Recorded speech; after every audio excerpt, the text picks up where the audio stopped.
A test of a person really is a test of time. I mean, he's been doing this longer than I've been alive, longer than a lot of us have been alive. Probably the most passionate individual you'll ever meet. A rock star around the world. He's forgotten more about whiskey than I've ever learned. And once you start talking to him, you realize how much the guy knows. And you just want to keep asking him questions.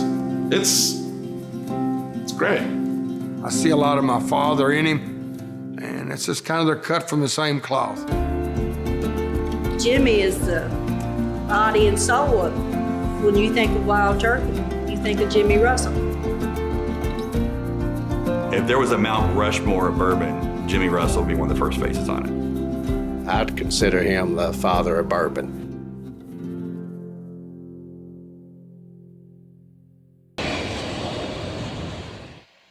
I'm just plain old Jimmy from Kentucky. I used to say I was an old country boy from Kentucky. I can't say that anymore. I'm an old fat bald-headed man from Kentucky now. In the morning when I get up, I get the glass orange juice, my granola bar, and my banana. Thank you. Have a great day. You too, sir. All right. Then head out here and get started. You know, I've never worked a day in my life. I feel like it's something I enjoy doing every day when I come to work.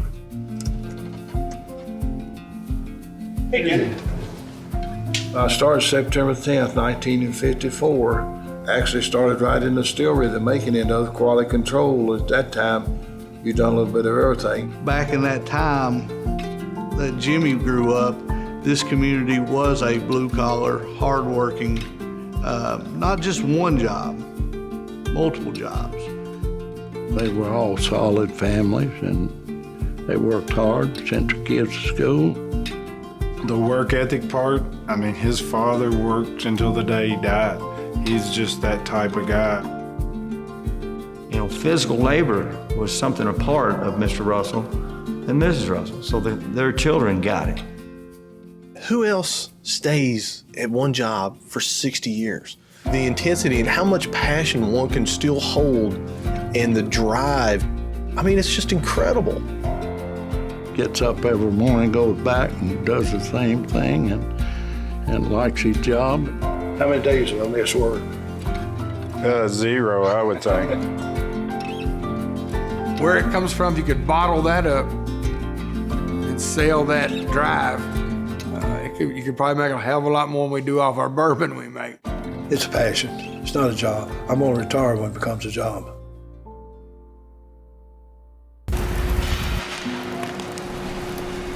I thought that I was going to be a professional baseball player. I think if you look at my yearbook, it said something about that, but... Well, I mean, if you're from Anderson County, you should know Jimmy Russell. He's one of the all-time great athletes to ever participate in sports here. I know basketball, he was a Kentucky All-Star. Look at him, you wouldn't think that he was very fast, but he held the record for the 100-yard dash at the high school. So he might throw you down in the lane to get a bucket on you, or he might throw you down in the lane to get a rebound on you. In my eyes, as a coach, that's a great quality. I think he's a born leader. I don't think that comes natural to everyone that's here, but it comes natural for him. I was always big in sports, and I thought I'd end up in that, or maybe coaching or something like that. But I ended up in the bourbon business. I can't complain a bit about it.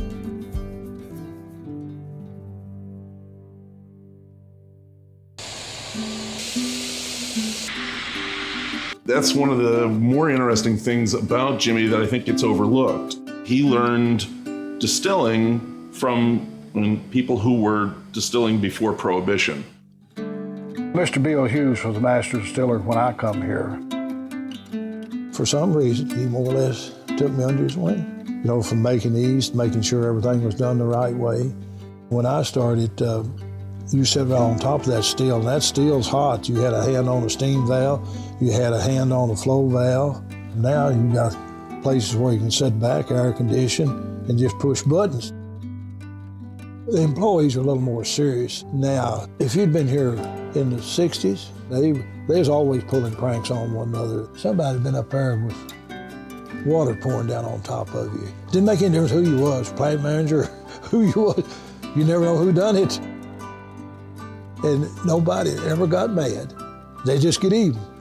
They worked hard, done an excellent job, but they had fun in doing it.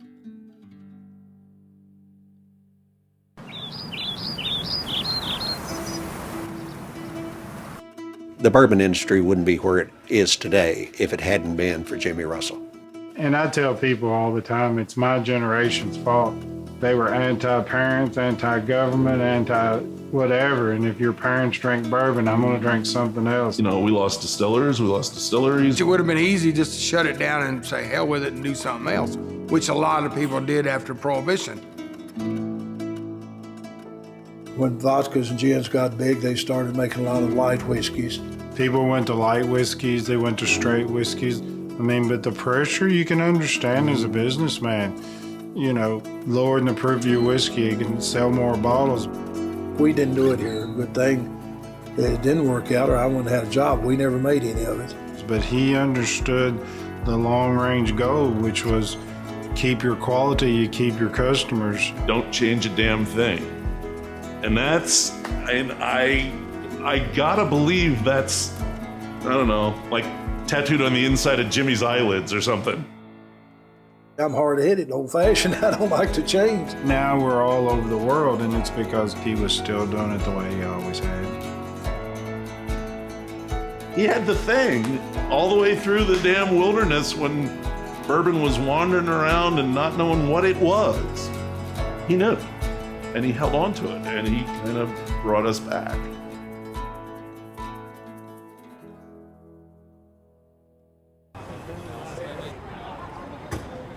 Back all 30 years ago, I guess, they decided they wanted me to go out in the field and work with our marketing and salespeople. You know, people didn't think of the Master Distiller like they do now until Jimmy and Booker Nose started getting out on the road. Think about it like this. You take a used car salesman and you put him out on the road trying to sell a bunch of used cars. But you take Bill Ford trying to sell a Ford Mustang, who do you think people are going to listen to? I think the light went off in somebody's head. Thank God that we're onto something here. My first 21 years of life, Jimmy didn't say hardly anything. And then when I first went out with him on a marketing trip, he got up in front of people and talked for 45 minutes. He had them laughing, he had them crying. You know, I know when I'm going to have a good day. When I get up in the morning and read the obituaries and I'm not in it, I know it's going to be another good day for me. When you get my age, you young people don't even think about that. Yeah, I'm just clapping at the end. I went home and told my mother, I said, you don't know your husband. I said, it was unbelievable. One of the stories I remember well as anything, I was in California at a mom and pop store. You know what I'm talking about, Mom? We were sitting back, rode back in the chair, and a fellow was, and we kept talking about bourbon and all. He looked at me and said, "You're real." I said, "What? You're real? Mama, come back here. This fella's real. He makes it." And so we were going to do a press conference, and Jimmy showed up that morning, and he looked a little tired, and we all said, "Jimmy, you okay?" And he said, "Well, I just got off the plane from Australia." And I'm laughing. "You just got off the plane from Australia?" "Yeah, I've been there a few days, and then I'm going to Japan next week."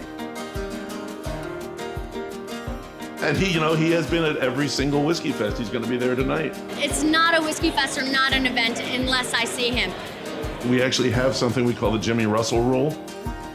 You have to stay behind the table because Jimmy went in, he wanted to make friends, he grabbed a bottle of Kentucky Spirit and walked out to the front door and says, "Hi, my name's Jimmy Russell, would you like to try my whiskey?" And we're like, no, you gotta go back there. The funniest thing I saw was all these little girls just all over Jimmy. And he looked like a spring chicken. And, it was just, it was so funny just to watch him. And what he was doing the whole time was talking about bourbon. There might be a half a dozen people that would come listen to him speak back in the late 80s, early 90s.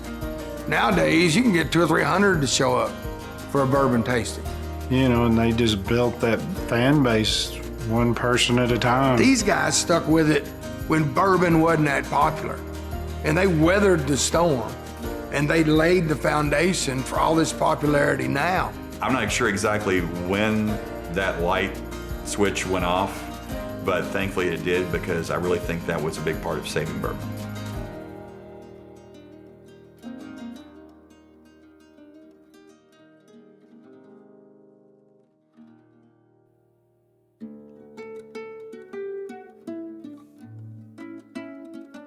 To me, it can't get any better than your family as far as I'm concerned. That's, to me, your family is the first thing in your life.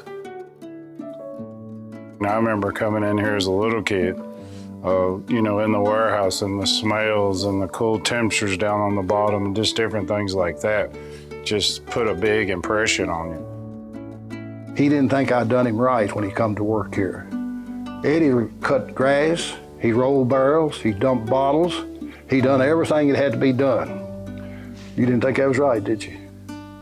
I loved the job, but yeah, I would have thought a man that run all the company would have put me in a little softer job, but probably the best thing that ever happened to me. I learned it from the bottom up. When I had to induct him into the Bourbon Hall of Fame, you have to get up and talk about your own son. I think I was crying, everybody else was. So you probably haven't seen me and Jimmy cry too much in our life, but that day was pretty tough on both of us, you know. Family is very important to me. That's not only my family at home, but my bourbon family is very important to me. I'm trying to learn something. Are you trying to learn something? Probably deep down inside, if I ever really wanted any fatherly advice, I would have no problem calling Jimmy and say, hey, what do you think? What I need to do? And I know the advice he would give me would be coming from the heart and be the straight stuff. Oh, the first time I met Jimmy, I was probably a little boy. Him and my father, Booker, were such good friends. We'd help do anything we could for each other and always had a lot of fun. When Dad did pass away, we probably cried more than me and my mom did. Lost one of my good old buddies last year, Elmer Lee, over at Ancient Age or Buffalo Trace, whichever one y'all want to call it. Elmer's gone, Booker's gone. These were the old guard. These were the people that learned how to make bourbon the old-fashioned way. And Jimmy's kind of the last of his breed. Sum up Jimmy Russell in one word. One word, just one word? Fantastic. Just like his bourbon. It's tough. Prophet, like biblical? A character. One word I've talked about Jimmy is just being genuine. What he says is what he'll do. They've taken them all. I was going to say integrity. The whole family's got the highest integrity I've ever seen. Fair. Honest, that's 2 words. Loyalty, honesty, just a normal guy. Trustworthiness, dependable, supportive. It's passionate. It's true passion. The greatest. There will never be another Jimmy Russell, ever. If Jimmy Russell announced for governor, I'd just withdraw right now.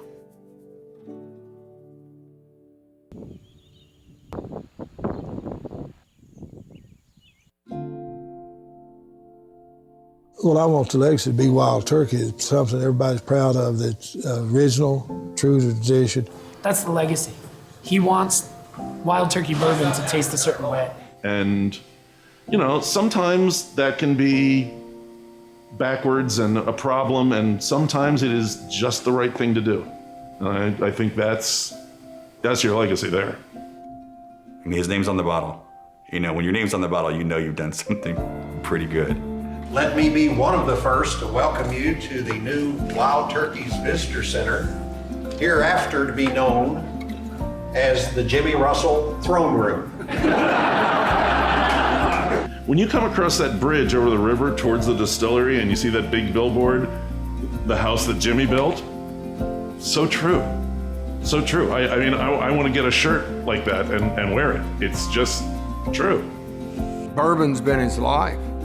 You know, making high quality bourbon and sharing it with the world. And he's done it. I mean, he's built this industry up and laid the groundwork for all of us to continue it on, and the sky's the limit now. The question I got when I first started going out on the road was, how are you going to fill those shoes? My complete and honest answer was, I'll never be able to fill those shoes. I'm just glad that we've been fortunate enough to, I'm going to get choked up. I'm glad that we've been fortunate enough to have him here for 60 years.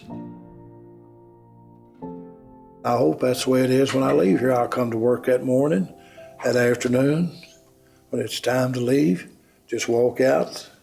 That's the way I would like it to. It'll never happen that way, I don't think, but that's the way I would like for it to happen.